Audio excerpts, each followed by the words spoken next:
मेरा नाम नंदिनी अग्रवाल है। मैं एक चार्टर्ड अकाउंटेंट हूँ एंड करंटली मैं बॉस्टन कंसल्टिंग ग्रुप में काम करती हूँ। ये कहानी की शुरुआत हुई थी 2001 में। जब मेरा जन्म हुआ था, मुझे एक प्राइमरी कॉम्प्लेक्स नाम की बीमारी थी। इस बीमारी की वजह से मेरे मम्मा पापा मुझे 2.5 से 3 साल की उम्र में स्कूल नहीं भेज पाए थे और उन्होंने वो 2.5 से 4.5 साल की उम्र में मुझे प्ले ग्रुप और नर्सरी का सिलेबस करा दिया। तो जब मैं 4.5 साल की हुई और मैंने स्कूल जाना शुरू किया, मैंने LKG से पढ़ना शुरू किया। जब LKG के 3 या 4 महीने हो गए थे, मेरी मम्मा स्कूल वालों के पास गई और उन्होंने बोला कि जो LKG में आप पूरा पढ़ाने वाले हो, मैंने उसको घर पर पढ़ा दिया है और आप चाहो तो चेक भी कर सकते हो एंड मुझे बचा हुआ सेमेस्टर उसको UKG में पढ़ाना है। एंड ऐसे करके मैं तब से लेकर अब तक हमेशा अपने से 2 साल बड़े लोगों के साथ पढ़ी। 11th-12th क्लियर किया और 12th में मैं और मेरा भाई दोनों हम डिस्ट्रिक्ट टॉपर बने। उसके बाद स्टार्ट हुआ most beautiful part of my life till now, that is my CA journey. जून 2017 में मैंने अपना CPT का एग्जाम दिया। जुलाई 2017 में रिजल्ट आया एंड CPT वॉज क्लियर। 9 महीने की पूरी पढ़ाई करने के बाद रिजल्ट आया एंड CA इंटर क्लियर हो गया, वो भी ऑल इंडिया रैंक 31 के साथ। फिर CA का एक वो फेज शुरू हुआ, 3 साल का CA आर्टिकलशिप। तो हर CA स्टूडेंट की तरह मेरा भी सपना था कि मुझे बिग 4 से आर्टिकलशिप करनी है। मैंने अगस्त 2018 में इंटरव्यूज देना स्टार्ट किए। तो मैंने पहला बिग 4 में इंटरव्यू दिया। तो पहला राउंड था ग्रुप डिस्कशन, वो क्लियर हो गया। फिर था पर्सनल इंटरव्यू।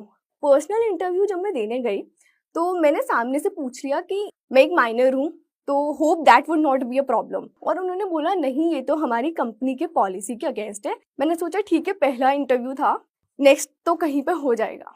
फिर PWC से मुझे कॉल आया, मैंने फर्स्ट राउंड दिया और इस बार मैंने ये नहीं बोला कि मेरी एज 18 से कम है, बट मेरे CV में सब कुछ लिखा हुआ था। सो मैंने कुछ भी नॉन डिस्क्लोजर नहीं किया था। ऐसे करते करते दूसरा बिग 4 में हो गया। 3 दिन बाद मुझे कॉल आता है कि आपकी एज क्या है। मैंने बोला 16।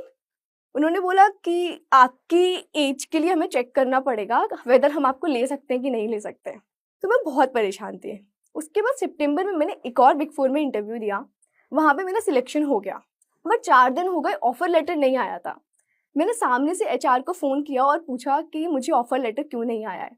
तो उन्होंने बोला कि आपकी एज काफ़ी कम है एंड कंपनी की पॉलिसीज़ के हिसाब से हम आपको नहीं ले सकते हैं। पर ये सब जब कुछ हो रहा था ना, मैंने अपनी मम्मा से बहुत लड़ाई की। मैंने बोला आपने मेरे साथ ऐसा क्यों किया, आपने मुझे उन लोगों के साथ क्यों पढ़ाया जो मेरे से 2 साल बड़े हैं।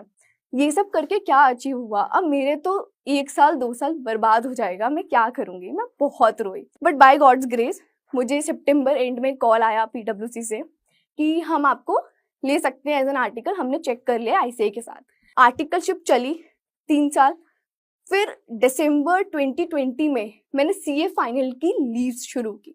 जिस टाइम पे 6-7 महीने बच्चा सिर्फ पढ़ाई करता है, क्योंकि the last phase of CA final के एग्जाम्स हैं। मई में मैंने काफ़ी सारे मॉक टेस्ट पेपर लगाए, जून में लगाए। एक कॉन्फिडेंस बिल्ड हो गया कि कोई भी पेपर आ जाए, एटलीस्ट आई एम पास्ड। फिर आया 27 जून 2021। उस दिन मेरा ब्लड प्रेशर काफ़ी लो हो गया एंड 5 जुलाई 2021 को मेरा पहला CA फाइनल का पेपर था।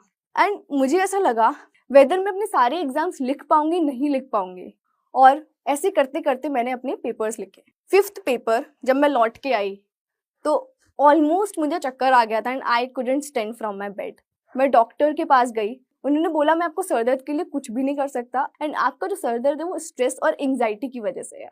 तो मैंने उस सर दर्द में अपने बचे हुए 3 पेपर लिखे। जैसे जैसे रिजल्ट का टाइम पास आया, मैंने सोचना शुरू किया कि मैंने क्या लिखा था। पर मुझे रियलाइज हुआ कि उस टाइम पे मेरी तबीयत काफ़ी ख़राब थी। एक पेपर में मैंने वॉमिट किया और भी पेपर्स में कुछ ना कुछ हुआ। तो मुझे एग्जैक्टली याद नहीं आ रहा था कि मेरे पेपर्स एक्चुअली हुए कैसे हैं।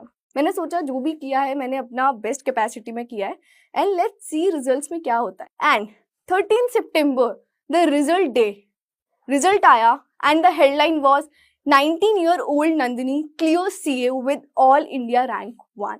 मुझे विश्वास नहीं हुआ। उस टाइम पे जो फीलिंग्स थी हमारी, दैट इज जस्ट अनडिस्क्राइबेबल। हम इतना रोए कि फाइनली इतनी जो मेहनत की थी वो रंग लाई। तो आई पर्सनली बिलीव अगर जिंदगी को जीना है तो सपने जिंदा रखिए, परिस्थिति जो भी हो मन को उड़ता परिंदा रखिए।